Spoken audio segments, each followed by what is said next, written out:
Hello વિદ્યાર્થી મિત્રો, આપ સૌનું આપને યુટ્યુબ ચેનલ પર હાર્દિક સ્વાગત છે.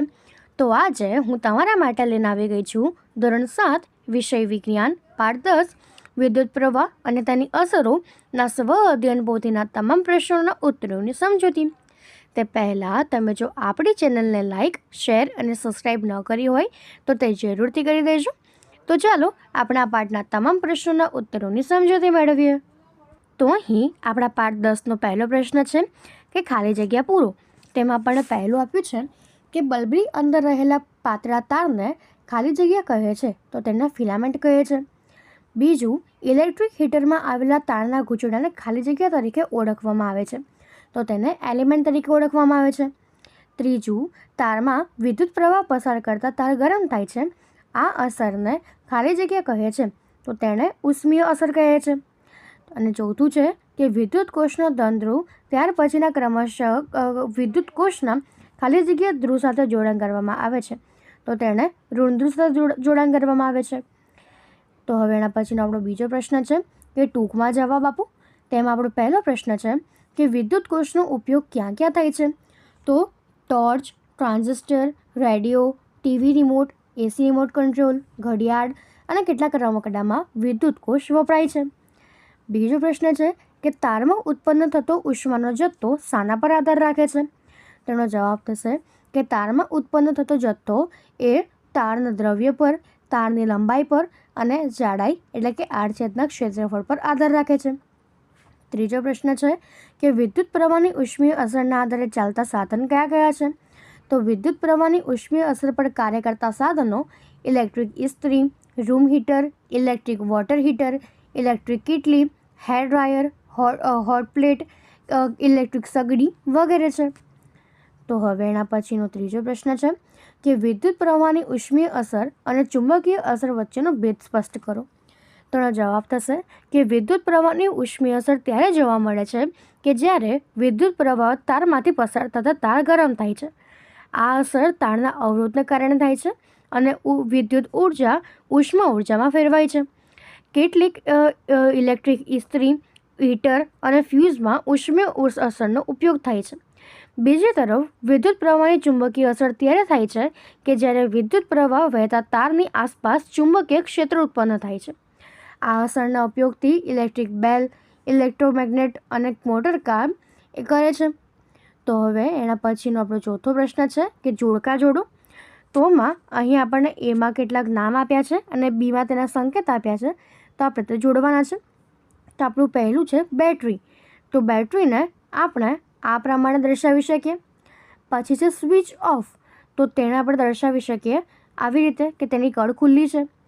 પછી છે કે વિદ્યુત બલ્બ. તો તેને આપણે આ રીતે બલ્બ દર્શાવી શકીએ. એના પછી છે સ્વિચ ઓન. તો તેને આપણે આ રીતે જેમાં જે છે એ બંધ થશે. અને વિદ્યુત કોષ તો તેના આપણે આ રીતે દર્શાવી શકીએ જેમાં એક તરફ ધન અને બીજી તરફ ઋણ હોય. તો હવે એના પછી આપણને પાંચમો પ્રશ્ન આપ્યો છે કે નીચે આપેલા વિધાનોમાંથી સાચું વિધાન સામે ખરાની નિશાની અને ખોટા વિધાન સામે ખોટાની નિશાની કરો. તેમાં આપણને પહેલું આપ્યું છે કે વિદ્યુત કોષની સંજ્ઞામાં લાંબી રેખા એ ઋણ ધ્રુવ દર્શાવે છે. તો આ વિધાન ખોટું છે, તે ધન ધ્રુવ દર્શાવે છે. 2 કે તેથી વધુ વિદ્યુત કોષના જોડાણને સ્વિચ કહે છે. તો આ વિધાન ખોટું છે. ત્રીજું છે કે વિદ્યુત કળની ઓન સ્થિતિમાં બલ્બ પ્રકાશ આપે છે. તો આ વિધાન સાચું છે. સ્વિચની પરિપથમાં ગમે તે સ્થાને ગોઠવી શકાય છે. તો આ વિધાન પણ સાચું છે. અને બંધ પરિપથમાં વિદ્યુત પ્રવાહ વહેવા લાગે છે. તો આ વિધાન ખોટું છે. એના પછીનો હવે આપણો છઠ્ઠો પ્રશ્ન છે કે વૈજ્ઞાનિક કારણ આપો. તેમાં આપણને પહેલું આપ્યું છે કે વિદ્યુતના ફ્યુઝ બાંધવા લોખંડના તારનો ઉપયોગ કરવો યોગ્ય નથી. એનું કારણ તો આપણે લખીએ કે વિદ્યુતના ફ્યુઝ માટે લોખંડના તારનો ઉપયોગ યોગ્ય નથી કારણ કે લોખંડનું ગલનબિંદુ ઊંચું હોય છે. વધુ વિદ્યુત પ્રવાહ વહેવા પણ લોખંડનો તાર એ સહેલાઈથી પીગળતો નથી. તેથી પરિપથ તૂટી શકતો નથી અને ઉપકરણોને નુકસાન થવાની શક્યતા રહે છે. તેથી ફ્યુઝ બનાવવા માટે નીચા ગલનબિંદુ ધરાવતા તારનો ઉપયોગ કરવામાં આવે છે. બીજો પ્રશ્ન છે કે સાદા વિદ્યુત બલ્બ કરતાં LED બલ્બનો ઉપયોગ કરવો જોઈએ. તો એનું કારણ છે કે બલ્બ ઓછી વિદ્યુત ઉર્જાનો ઉપયોગ કરીને વધુ પ્રકાશ આપે છે. LED બલ્બમાં ઉષ્મીય નુકસાન ઓછું થાય છે અને તે લાંબા સમય સુધી ચાલે છે. તેથી ઉર્જાની બચત થાય છે અને LED બલ્બનો ઉપયોગ કરવો યોગ્ય છે. ત્રીજું છે કે વિદ્યુતના ફ્યુઝમાં જાડા તારને બદલે પાતળો તાર વપરાય છે. તેનું કારણ લખીએ કે વિદ્યુતના ફ્યુઝમાં જાડા તારની તુલનામાં પાતળા તારનો અવરોધ વધારે હોય છે. તેથી વધારે વિદ્યુત પ્રવાહ વહેતા પાતળો તાર એ ઝડપથી ગરમ થઈને પીગળી જાય છે અને પરિપથ તૂટી જાય છે. આ રીતે ઉપકરણને નુકસાનથી બચાવી શકાય છે અને તેથી ફ્યુઝમાં જાડા તારને બદલે પાતળો તાર વાપરવામાં આવે છે. તો હવે એના પછીનો આપણો 7મો પ્રશ્ન છે કે આકૃતિ દોરીને નામ નિર્દેશન કરો. તો આપણને પહેલું આપ્યું છે કે બંધ વિદ્યુત પરિપથ. તો આપણે એની આકૃતિ દોરીએ. તેમાં સૌપ્રથમ તો આપણે આ રીતે એક પરિપથ દર્શાવીશું, વચ્ચે એક સ્વિચ લગાવીશું જે આપણી ચાલુ સ્વિચ હશે કે જેમાંથી વિદ્યુત પ્રવાહ વહેશે, અને એ જે વિદ્યુત કળ છે તેનાથી આપણે ઋણ ધ્રુવને જોડીશું અને બલ્બથી આપણે ધન ધ્રુવ જોડીશું. તો આપણે આ રીતે પરિપથ જોડાશે જેમાં આપણે વચ્ચે બલ્બ જે છે એ સ્વિચ ઓન છે તે રીતે પ્રકાશિત થશે. એના પછીનું બીજું છે કે ખુલ્લું વિદ્યુત પરિપથ.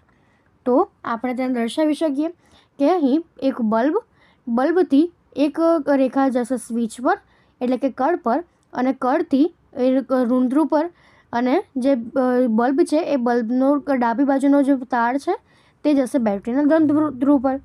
અહીં કળ ખુલ્લી છે તેથી વિદ્યુત પરિપથ બંધ થશે.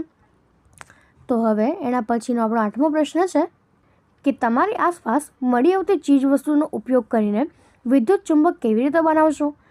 તો સૌપ્રથમ આપણે લખીએ સાધન સામગ્રી: લોખંડની ખીલ્લી, ઇન્સ્યુલેટેડ તાર, વિદ્યુત કોષ અને વિદ્યુત કળ. પદ્ધતિ: તો આશરે 75 સેન્ટીમીટર લાંબો ઇન્સ્યુલેટેડ એટલે કે પ્લાસ્ટિક કે કપડાના કવર ધરાવતો વળી શકે તેવો તાર અને 6 થી 10 સેન્ટીમીટર લાંબી લોખંડની ખીલ્લી લો. તારને ખીલ્લીની ફરતે ચુસ્ત રીતે ગૂંચળાની જેમ વીંટાળી દો. આકૃતિમાં દર્શાવ્યા મુજબ તારના બંને મુક્ત છેડાઓને વિદ્યુત કળ વડે વિદ્યુત સાથે જોડી દો. ખીલ્લીની નજીક કે તેના પર થોડીક ટાંકણીઓ મૂકો. હવે વિદ્યુત પરિપથ ચાલુ કરો. શું થાય છે? શું ટાંકણીઓ ખીલ્લીને અણી પર વળગી જાય છે? વિદ્યુત પ્રવાહ બંધ કરો. શું હજુ પણ ટાંકણીઓ ખીલ્લીની અણી પર વળગી રહેલી છે? અવલોકન: તારનું ગૂંચળું, તારની કોઇલ, તેમાં વિદ્યુત પ્રવાહ પસાર થવાથી ચુંબકની જેમ વર્તે છે. જ્યારે વિદ્યુત પ્રવાહ બંધ કરવામાં આવે છે ત્યારે તારનું ગૂંચળું પોતાનું ચુંબકત્વ ગુમાવે છે. નિર્ણય: વિદ્યુત પ્રવાહ પસાર કરવાથી લોખંડની ખીલ્લી વિદ્યુત ચુંબક બને છે.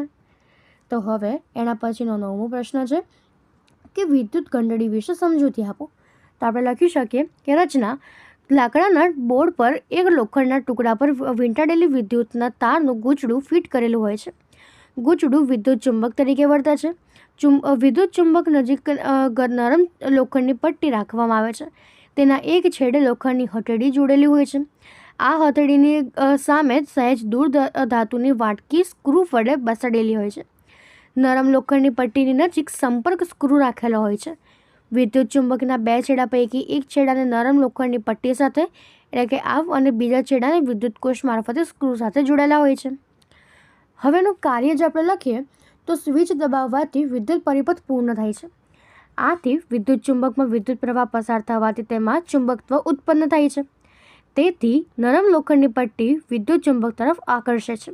આ વખતે પટ્ટીને છેડે રહેલી હથોડી એ ધાતુની વાટકી સાથે અથડાય છે અને અવાજ ઉત્પન્ન કરે છે.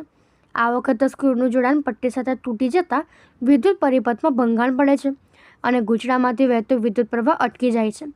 ગૂંચળું હવે ચુંબક તરીકે રહેતું નથી, તેથી તે લોખંડની પટ્ટીને આકર્ષી શકતું નથી. લોખંડની પટ્ટી તેના મૂળ સ્થાને પાછી આવતા તે ફરીથી સ્ક્રૂના સંપર્કમાં આવે છે. પટ્ટી સ્ક્રૂના સંપર્કમાં આવતા તે ફરીથી સ્ક્રૂના સંપર્કમાં આવે છે અને ફરીથી સ્ક્રૂના સંપર્કમાં આવતા વિદ્યુત પરિપથ પૂર્ણ થાય છે અને ગૂંચળામાં વિદ્યુત પ્રવાહ વહે છે. આથી ગૂંચળું ચુંબક બનતા લોખંડની પટ્ટીને આકર્ષે છે અને ફરીથી હથોડી ધાતુની વાટકી સાથે અથડાઈને અવાજ ઉત્પન્ન કરે છે. આ પ્રક્રિયા ઝડપથી ક્રમિક રીતે પુનરાવર્તન પામે છે અને ઘંટડી સતત રળકતી રહે છે. તો આપણે આ રીતે તેને લખી શકીએ છીએ. તો અહીં આપણા તમામ પ્રશ્ન પૂર્ણ થાય છે. જો તમને આમાં કોઈ પણ ડાઉટ હોય તો તમે તો કોમેન્ટ સેક્શનમાં જરૂરથી જણાવી શકો છો અને આપણી ચેનલને લાઇક, શેર અને સબસ્ક્રાઈબ જરૂરથી કરી દેજો. Thank you.